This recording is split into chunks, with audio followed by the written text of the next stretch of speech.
What's up, guys? Today I'm going to talk about the new Superman trailer, just as I said I would. Now, I gave my thoughts on the teaser trailer and the trailers thus far, but I think what's happening right now, I think many people right now are caught in the middle between two cults, and that is the cult of James Gunn and the cult of Snyder.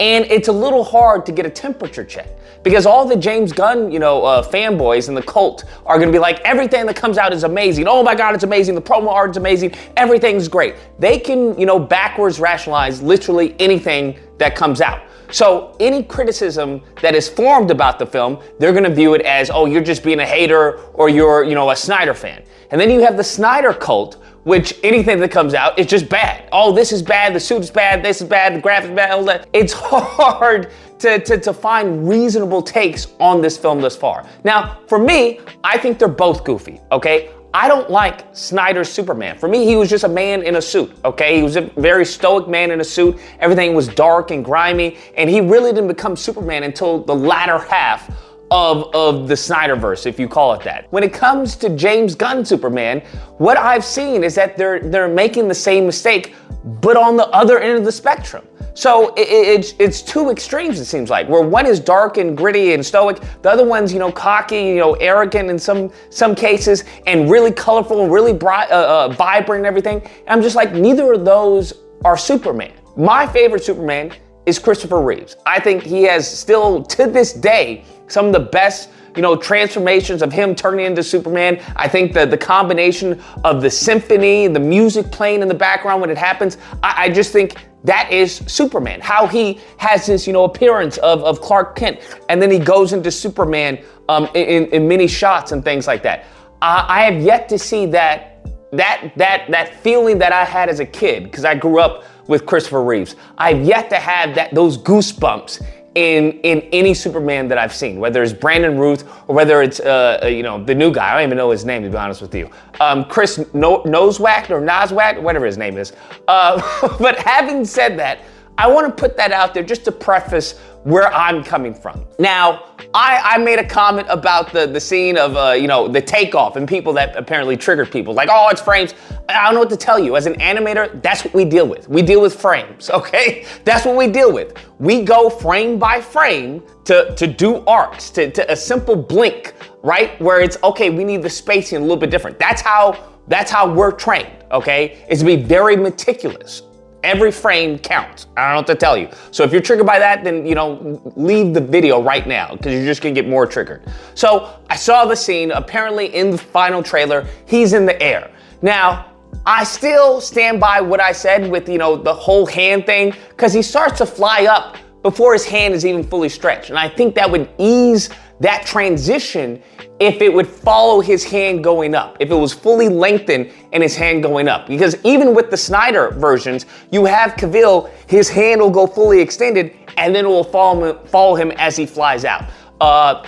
There's clearly CG being used, obviously, but it's still very early, right? It's still rough, okay? I don't know what to tell you. Because this scene, if it's not CG, I'd be surprised. Because it seems like they put his head on another take. That's what it seems like. And the reason why I say that, because his neck is extremely stiff. And usually in many cases, what they do is they have things like that for post-production. Because once it goes to the visual effects guys, it just makes it easier, less of a hassle for them to do that transition. And that's what it seems like is happening. Because his motions, his neck, if you watch his neck, is like, hey guy, eyes up here. And his neck, his movement is very stiff. Hey guy, eyes up here. And if you look at his eyes go up and then down and then up. So usually when you have a shot like that, they'll have like an enemy or a cutout so that the actor can, his eye line can be the same, right? Because you want continuity between the shots. And I don't know what's going on there, because in the original trailer, when the guy threw the can at him, he blinked, right? And people didn't like that. For me, I don't know what to tell you. I didn't have an issue with that. But people were like, oh, it's Superman. Why is he blinking and everything? So they took that out, where now in the new one, he doesn't blink. He's just, his eyes are stoic. And I'm like, okay, of, you know, the times to actually leave it as it is, that was at times. I think that was a great way of humanizing him. That was a great way. For me personally, I like that. I like that he winced. Even though it didn't hurt him, just having something hit his head, it's a natural, you know, I guess that's the issue. Maybe that's a human, you know, reaction to blink. But that's the issue that I'm having right now, is that they do things like that, remove that blink, but then when he's having this interaction with Lois in the beginning, and people, I don't know what to tell you. I'm so sick and tired of this gun cult hyping up every little thing, hyping it up. Because they're like screaming from the mountaintops, oh, did you hear his voice change? Oh my God, his voice changed. Oh my God, that was so epic. I'm like, what are you talking about, bro? Like I feel like I'm taking crazy pills. Because in the beginning, he's like, yeah, sure. Are you being serious right now? Yeah. You'd let me interview you as Superman. Sure. And then she hits the record button. He's like, Miss Lane. Superman. Miss Lane. And I'm like, okay, like what's so special there? I don't get the hype over that. That wasn't that big of a transition. And furthermore, why is he putting on the Clark Kent act around Lois Lane? She knows that he's Superman. Like, there's no reason for him to act like that around her. She already knows that he's Superman. So I don't get that makeup at all. But another thing that I didn't like was his temperament.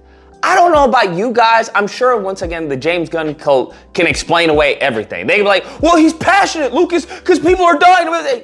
I hear you. I understand the explanations that some of y'all goofies will give. I get you. But as someone who's in the middle, right? And I didn't like the stoic of just, you know, someone just smiling. Yes, absolutely, every day. As I said in the beginning, I feel like they're taking it to the other extreme, where now he's like screaming at Lois Lane. I'm like, the representative of the United States. I wasn't representing anybody except for me and doing good. People were going to die. This is not really the guy I want with superpowers. Like, I feel like he's like one step away of catching a case and putting hands on Lois. Like, didn't you know people were dying out there? I was doing my job. Like, I don't know. That's the vibe that I got from his acting, because he just seems overly emotional. He's like, really? This is how you're gonna treat me? And it's a different way of delivering the line, right? You can still get that righteous indignation of, you know, people were gonna die. Like, what do you mean? Like, there's like a disconnect in how she's so pragmatic, and he's like, there were human beings, they were going to die. I can get that. What I don't get is him saying, they were gonna die. Like, why are you screaming, bro? Like, what's wrong with you, fam? Like, calm down. And people may like that. For me, that was a turnoff. I like the whole, well, no, I did to an extent, but in the totality of things, he just comes off as a you know, a cocky, somewhat arrogant, you know, temperamental, you know, psychopath in some cases. And that's just me. That's how he feels. He doesn't feel like Superman. Superman to me, no matter, I don't care what you guys say, this is how I feel. Superman is someone you always strive to be. Right? He doesn't lose his temper like that, especially over a discussion over this. I get that he may be passionate about people and him saving lives. So to me, I think they're humanizing him, but in all the wrong areas. Like him getting hit in the head and winking, that's how you humanize him, right? And blinking, right? That's how you humanize him. Him screaming at like the top of his lungs because he's like, people are gonna die. Like, really? This is how you're gonna treat me? That seems like abusive boyfriend. That's what I got from that. You can think differently, but I didn't like that. Him falling to the ground with the bricks, those bricks, the CGI is garbage.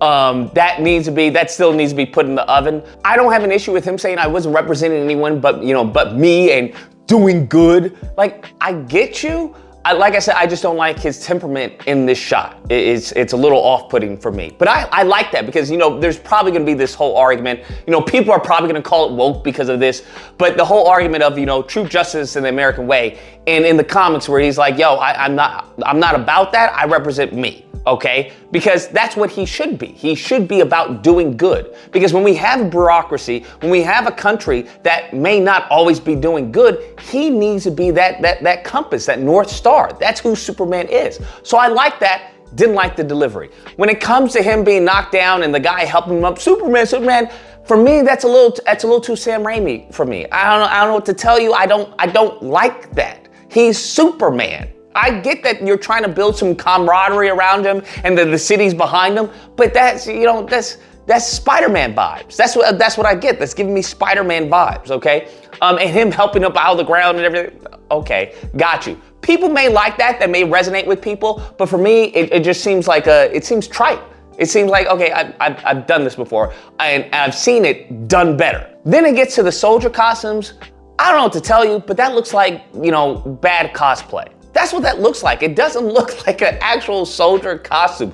I don't know who those people are, but it looks like cosplay. You have these big old bulky things strapped on and they're not even, there's no rhyme or rhythm to the suit design. It just looks goofy. That's what that looks like. And, if that's the world he wants to, put on the big screen, then so be it. To me, it's not a, I'm not gonna see the movie because of it. It's just like, it just looks tacky. And if you combine that with the visual effects being off here and there, you combine that with the acting choices, it just, overall, it looks a little goofy, all right? It looks a little corny. That's the experience. And I know there's gonna be people, that's Superman, I get you, bro. I get you. And I know there's gonna be a shot where probably Crypto gets hurt and he's crying and, I feel like they're gonna use that to tie the emotional strings, as we saw from the pictures that have been released, where the robots who help him have been killed in the trailer, and he's holding their hand, and I get that. I don't know. It's just not doing anything for me. I'm just gonna be honest. Now, to wrap this up, the best part for me in the trailer, by far, was the part where, Ma Kent is like, I just cleaned your boots, I'll go and get them. Because clearly he saw something and, he has this, determined look on his face. He's just like, and he's getting prepared to, change into his clothes and everything, his Superman costume. I love that. That was awesome. More of that, please. I like that. That was awesome. The whole, I'm gonna go clean your boots. I love that. That's great. Everything else, it just seems all over the place. I don't know what to tell you. It just seems all over the place. Tonality, graphics, acting. I'm curious how they're gonna bring all this together in the script. I don't wish it to fail. I hope it's a good film. I hope all this is just bad editing. And I can't say that because the first trailer, the first teaser was so good, man. It was amazing, bruh. And the more they release of this film, it just happens to slowly, steadily go down, And I guess I'll just put it at this, if I go in there with low expectations, I can't be disappointed. If I'm expecting to be disappointed, I won't be disappointed because I'll be like, all right, I expected it to be bad or I expected it to be mid, and that's exactly what it was. I think a lot of people are hyping this up. And by that same token, I think a lot of people are just taking a dump on it just to take a dump on it. I am very much in the middle. I think it's gonna be good quality mid. That's what I think. I don't think it's gonna be anything to write home about. I don't know if it'll make enough to progress Gunn's vision of the DC, maybe, but only time will tell. Nevertheless, that's my take on the trailer. I hope you guys enjoyed the video. If you did, please feel free to like, share, comment. Let me know what you guys think and subscribe. Until next time, guys, keep animating.